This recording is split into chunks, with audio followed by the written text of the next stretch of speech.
एक राजनेता के बीच में फंसी एक खूबसूरत लड़की और उस लड़की के बॉयफ्रेंड के साथ उन दोनों की नग्न अवस्था में लाश मिली थी। दोस्तों, इस घटना से पूरा देश हैरान था और इस घटना को शिल्पी और गौतम मर्डर केस के नाम से भी जाना जाता है। दोस्तों, ये एक ऐसी घटना है जो फाइलों में दफन होकर रह गई, लेकिन इसका कोई भी अंत और इसका कोई निचोड़ अंत तक नहीं निकला था। इस घटना के ऊपर हम पूरा प्रकाश यहाँ पर डालने वाले हैं। आखिर हुआ क्या था? दोस्तों, यह घटना बिहार के पटना की है। जुलाई 1999 में यह घटना घटी थी। एक शिल्पी नाम की लड़की रहा करती है जिसकी उम्र 23 साल है और जो पढ़ने लिखने में खूब काफ़ी होशियार है। और दोस्तों, वह मिस पटना भी बन चुकी थी। मिस पटना का खिताब भी उसने जीत लिया था और अब वह पटना के वीमेंस कॉलेज से पढ़ाई कर रही थी और अच्छी तरह से वह अपने घर वालों के साथ रहा करती थी। उसके पिता का नाम होता है उज्जवल कुमार जैन, जो कि कमला स्टोर चलाया करता था। एक दिन 2 जुलाई को शिल्पी अपने घर से निकलती है। कंप्यूटर इंस्टीट्यूट जाने के लिए कंप्यूटर सीख रही थी और 2 जुलाई को वह जैसे घर से बाहर निकलती है तो रास्ते में एक उसके बॉयफ्रेंड गौतम का दोस्त वहां पर आता है और अपनी गाड़ी को उसके पास रोकता है। उस दोस्त का नाम होता है साधु यादव। दोस्तों, वह अपनी गाड़ी को उसके पास रोकता है और उससे कहता है कि चलो मैं तुम्हें इंस्टीट्यूट छोड़ देता हूं। वह उसे पहले से जानती थी। वह उसकी गाड़ी में पहले तो मना करती है, फिर उसकी गाड़ी में बैठ जाती है। उसके बाद जो साधु यादव होता है वह उसको दूसरी जगह पर ले जाता है, इंस्टीट्यूट में नहीं ले जाता है।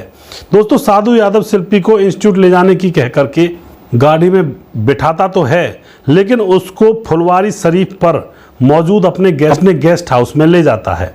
वह लड़की ये कहती रहती है कि मुझे यहाँ पर क्यों लेकर आए हो, लेकिन वह कहता है कि चलो वहाँ पर तुम्हारा बॉयफ्रेंड जिसका नाम गौतम है वह इंतज़ार कर रहा है।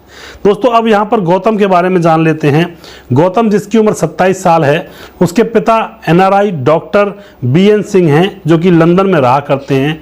और जो गौतम है यानी कि उनका बेटा, वह इंडिया में रहा करता है और राजनीति में अपना हाथ आजमा रहा है।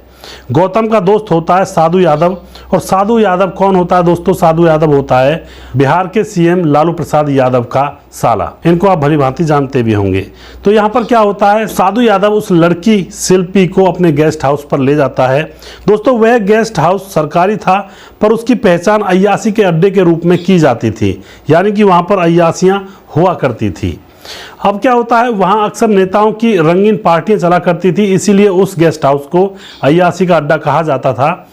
तय समय पर घर न पहुंचने पर अब जो वह लड़की होती है शिल्पी, उसके घर वालों को चिंता होती है और वह शिल्पी को इधर उधर ढूंढते हैं, लेकिन कहीं भी शिल्पी का अता पता नहीं होता है। उसके बाद वह उसके बॉयफ्रेंड गौतम के पास भी फ़ोन कर देते हैं और गौतम को भी अब चिंता हो जाती है कि शिल्पी आखिर गई तो गई कहाँ। दोस्तों, जब गौतम के पास शिल्पी के घर वाले फ़ोन करते हैं तो अब गौतम को किसी न किसी वजह से पता लग जाता है कि शिल्पी को गेस्ट हाउस पर ले जाया गया है। अब गौतम को पता था उस गेस्ट हाउस के बारे में, उसको अच्छी तरह से पता था कि वहाँ पर क्या होता है। दोस्तों, वह वहाँ पहुँचता है और शिल्पी के साथ जबरदस्ती वहां पर हो रही थी। वह यह देखकर एकदम से क्रोधित हो जाता है। अब क्या होता है दोस्तों, उसके बाद जो पुलिस होती है, शिल्पी का अभी तक भी पता नहीं लगा पा रही थी। यह इसी तरह से मामला चल रहा होता है। उधर अब गौतम भी गायब हो चुका था। गौतम के जो माँ बाप थे वह तो विदेश में रहा करते थे और गौतम यहाँ पर अकेला रहा करता था, राजनीति के दाव पे सीख रहा था। लेकिन फिलहाल गौतम भी गायब और उसकी प्रेमिका शिल्पी भी गायब थी। अब दोस्तों, 3 जुलाई को रात 9 बजे गांधी मैदान के अंदर एक बंद पड़े गैराज में लाशें पड़ी हैं, ये खबर पुलिस को मिलती है और गैराज का दरवाज़ा अंदर से बंद था। पुलिस जाती है वहां पर और दरवाजे को तोड़ा जाता है और वहां पर देखा जाता है एक मारुति कार के अंदर दोनों लाशें पड़ी हुई हैं, शिल्पी की और उसके बॉयफ्रेंड गौतम की। दोस्तों, यहाँ पर यह सवाल भी उठता है कि पुलिस को आखिर किसने बता दिया कि वहां पर गैराज के अंदर लाशें पड़ी हुई हैं। दोनों की लाशें सफ़ेद मारुति कार में पड़ी हुई थी। और दोस्तों, यहाँ पर क्या होता है, पुलिस फुर्ती दिखाती है और तुरंत उनकी लाश को पोस्टमार्टम के लिए भेज दिया जाता है। और यहाँ पर बिना पोस्टमार्टम रिपोर्ट और फॉरेंसिक जांच के ही पुलिस इस केस में बताती है कि इन दोनों ने अपनी जान दी है अपनी मर्जी से। दोस्तों यहाँ पर पहली नज़र में देखने से ही लग रहा था कि उन लोगों ने अपनी जान खुद ने नहीं दी है, क्योंकि शिल्पी के ऊपर सिर्फ टी शर्ट थी और वो भी गौतम की थी, और गौतम पैंट में था और ऊपर से बिल्कुल नग्न था। दोस्तों यहाँ पर गौतम और शिल्पी के शरीर पर जूतों के भी निशान थे और उनको मारा पीटा गया था, और दोस्तों यहाँ पर उनके साथ जाति की थी, खरोंचा भी गया था। यह देखकर कोई भी यह नहीं कह सकता था कि उन्होंने अपनी जान खुद ने ली है। अब क्या होता है दोस्तों, पुलिस ने एक और लापरवाही यहाँ पर कर दी थी। जिस गाड़ी में वह पड़े हुए मिले थे, उनकी लाश मिली थी, उस गाड़ी को वह चला कर ले जाते हैं, जबकि उसको किसी क्रेन से टो करके भी ले जाना चाहिए था, क्योंकि उसकी स्टीयरिंग पर या फिर उसमें कहीं भी किसी के उंगलियों के निशान भी मिल सकते थे। यहाँ पर भी पुलिस ने गलती की। और दोस्तों वहाँ पर साधु यादव भी अपने समर्थकों के साथ पहुँच जाता है, और यहाँ पर भी एक सवाल उठता है कि साधु यादव को किसने बता दिया वो वहाँ पर पहुँचता है। यहाँ पर दोस्तों जो गैराज होता है उसका ताला तोड़ा जाता है, क्योंकि अंदर से वह बंद था, और फिर इतने बंद पड़े गैराज में किसको खबर थी, पुलिस को किसने बताया था, यह भी एक सवाल उठता है। अब क्या होता है, रात में ही गौतम की लाश का अंतिम संस्कार कर दिया जाता है। उसके घर वाले भी अभी तक नहीं पहुंचते हैं, और लड़की की लाश को उसके घर वालों को दे दिया जाता है। दोस्तों बाद में जब पोस्टमार्टम रिपोर्ट आती है और फॉरेंसिक रिपोर्ट आई, तो पुलिस की थ्योरी यहाँ पर गलत हो जाती है। पोस्टमार्टम रिपोर्ट से पता चलता है कि शिल्पी के साथ गैंगरेप हुआ है, और गौतम के शरीर पर जूतों और चप्पलों के निशान हैं, किसी ने जूतों और चप्पलों से उसको पीटा था। दोस्तों यहाँ पर लोग इस मामले को सीधा सीधा साधु यादव से जोड़ने लगते हैं, और फिर अब मीडिया में भी ये खबरें आने लगती हैं कि पुलिस ने बड़े राजनेता को बचाने के लिए इस मामले की लीपापोती कर दी है। अब यहाँ पर लोग सड़कों पर आ जाते हैं और फिर सीधा सीधा आरोप साधु यादव के ऊपर लगाने लगते हैं। दोस्तों विपक्ष भी यहाँ पर हंगामा करने लगता है, और लोग धरनों पर बैठ ही चुके थे। राबड़ी देवी की सरकार थी उन दिनों। राबड़ी देवी सरकार के ऊपर दबाव बनता है, प्रेशर बनता है, तो मजबूरी में सरकार ने सितंबर 1999 में इस केस को सीबीआई को सौंप दिया जाता है सरकार के द्वारा।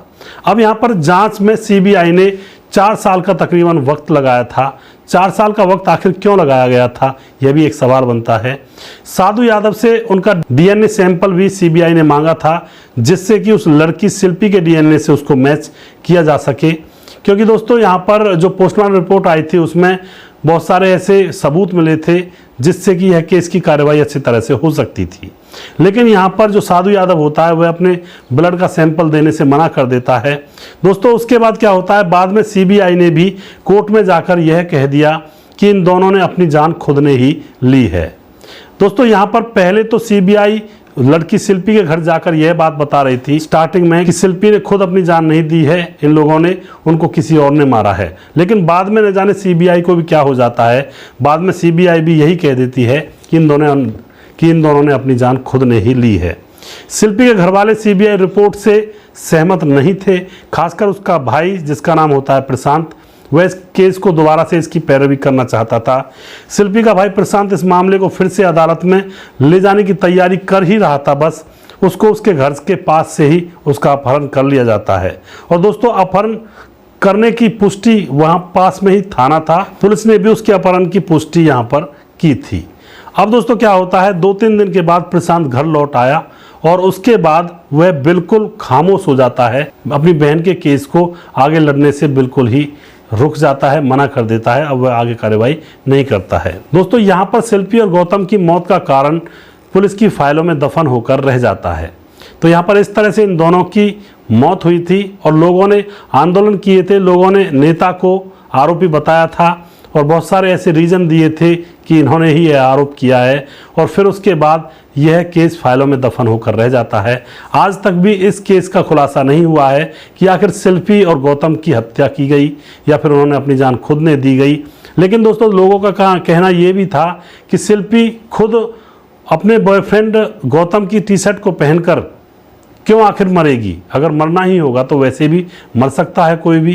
तो यहाँ पर बहुत सारे कुछ क्लू थे, लेकिन उनकी जांच पड़ताल नहीं की गई, और यह मामला फिर यहाँ पर शांत हो जाता है। सीबीआई के बारे में भी बताया जाता है कि उसने इस मामले को 4 साल तक इसलिए खींचा था जिससे कि यह मामला शांत हो सके, ऐसा कुछ लोग कहते हैं सीबीआई के बारे में। तो दोस्तों यहाँ पर आप क्या कहना चाहते हो, यहाँ पर दोषी कौन था, या फिर कोई भी दोषी नहीं था। आप जो भी कुछ बताना चाहते हैं अपनी राय कमेंट बॉक्स में लिख सकते हैं। यह केस अभी तक भी अनसॉल्व है, इसकी हिस्ट्री अभी तक भी किसी को भी मालूम अच्छी तरह से नहीं है। दोस्तों, अगर आपको हमारे वीडियोज अच्छे लगते हैं तो इनको शेयर जरूर कर दिया करें, और अगला प्रोग्राम मैं बहुत जल्दी फिर से लेकर आऊँगा किसी सच्ची घटना के ऊपर। तब तक आप खुश रहें, सावधान रहें। जय हिंद, जय भारत।